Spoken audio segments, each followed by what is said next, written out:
friends, it's Gwen. Welcome back to my channel. Long time no see. I have been sort of MIA since BookTube ended, and really during BookTube, wow, has it been that long that I can't even talk anymore? Even since BookTubeathon, I kind of felt a disconnect. I don't know. I decided last minute to go visit my parents, and then I've just been gone. The summer just got away from me. So the end of July, and like, I don't even know what today's date is. The 15th of August. So for 15 days, I feel like I've been in this like limbo. So I figured I would jump back in and share super quickly the books that I read in July. I read a lot of books in July. I started the month with reading a lot of graphic novels, one manga. I did a whole video about that.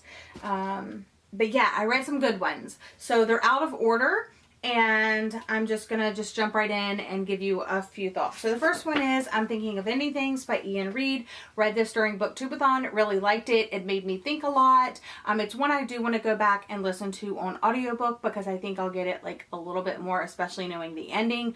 But it's a short one, it's good, I highly recommend it. I think I rated it 4 stars. Also read The Second Sex by Michael Robbins during BookTubeathon. This is a poetry collection. It's a mix of political, pop culture, and rhyming, and I just don't think it was for me. I ended up rating this like 1 or 2 stars.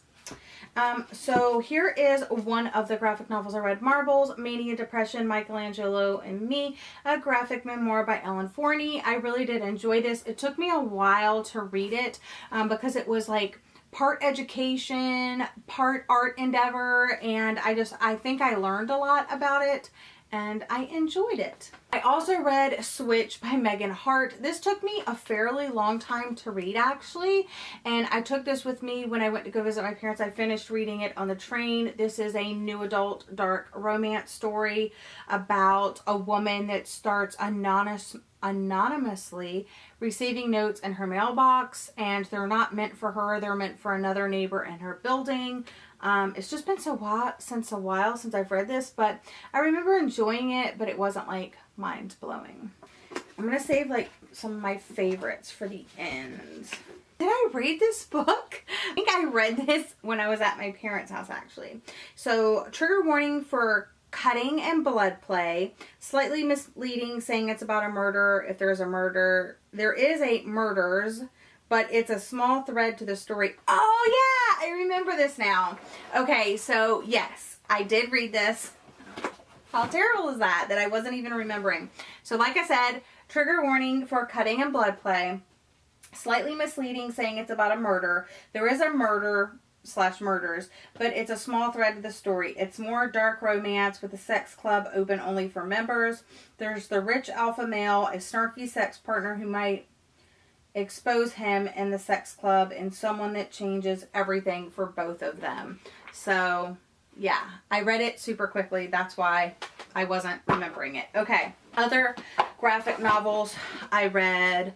The Babysitter's Club. I think, yeah, this is the 2nd volume. Really enjoyed that. It's a super nostalgic series for me, so I will continue to purchase all of the ones that were redone. I think they stopped remaking them. I read All Summer Long by Hope Larson. Enjoyed this one. And then I read Be Prepared by Vera Broskall. I also read Children of Blood and Bone this month, or last month. So I said, 3.5 stars. Before I say anything, I know I'm in the minority with my rating and love of this new YA fantasy story. Diversity abounds in this clash of those who used to have magic and those who stripped it away. I love the seaside villages, forest full of lush trees, and overall the vast magic system. Although, sorry, words are hard. Although we do run into a few different magics in this book, mainly focusing on 2 of them, I hope we get to see more as the series expands.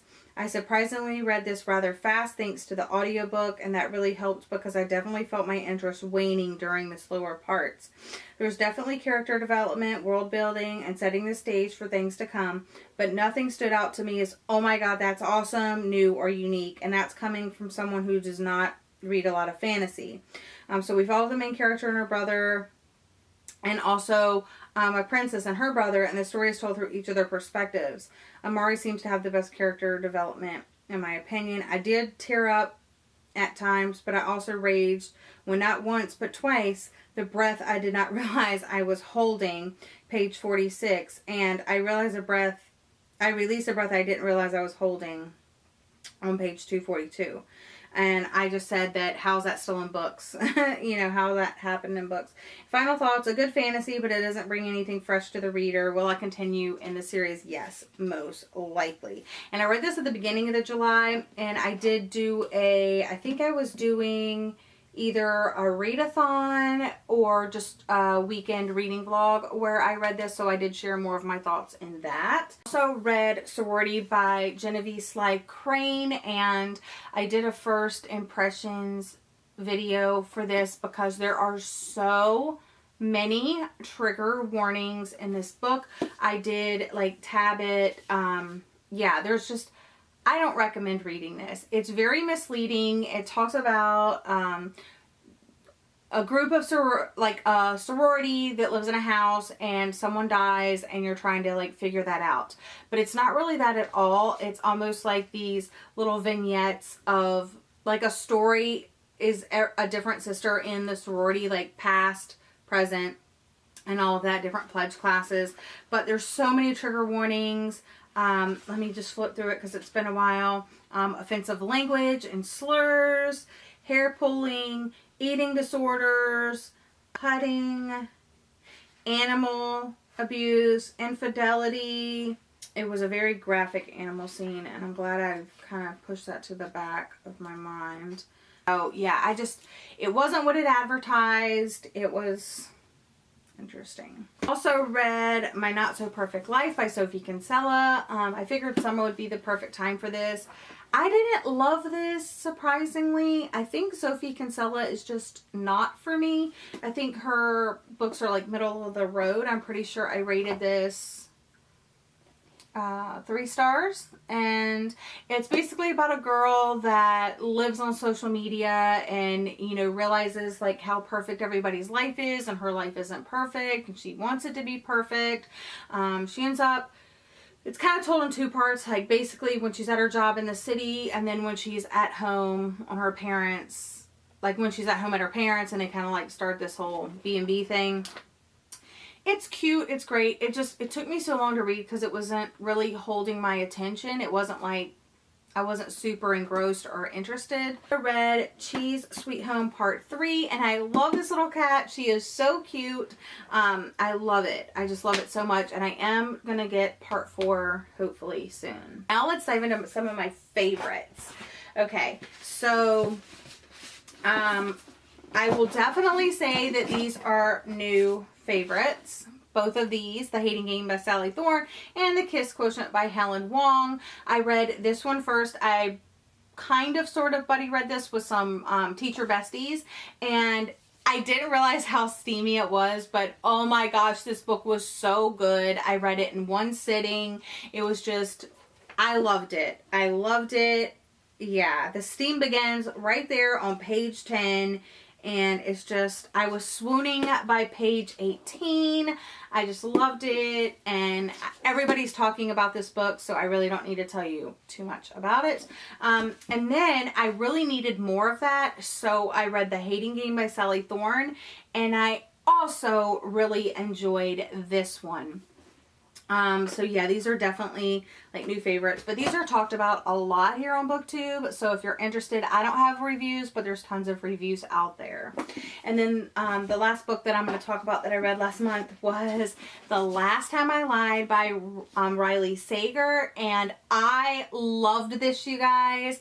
I read it in one day, and I read it when I was at my parents' house, and my parents' house is basically like this little cabin surrounded by woods. So when you drive up their driveway, you're passing woods to drive up their driveway, and there's woods on both sides. And you get there and there's like a circle driveway, and in the middle of the circle there's trees, and then all around their property there's trees. So I was literally in the middle of the woods reading about a summer camp that this girl went to 15 years earlier, and she was in a cabin with some other girls, and all of them went missing.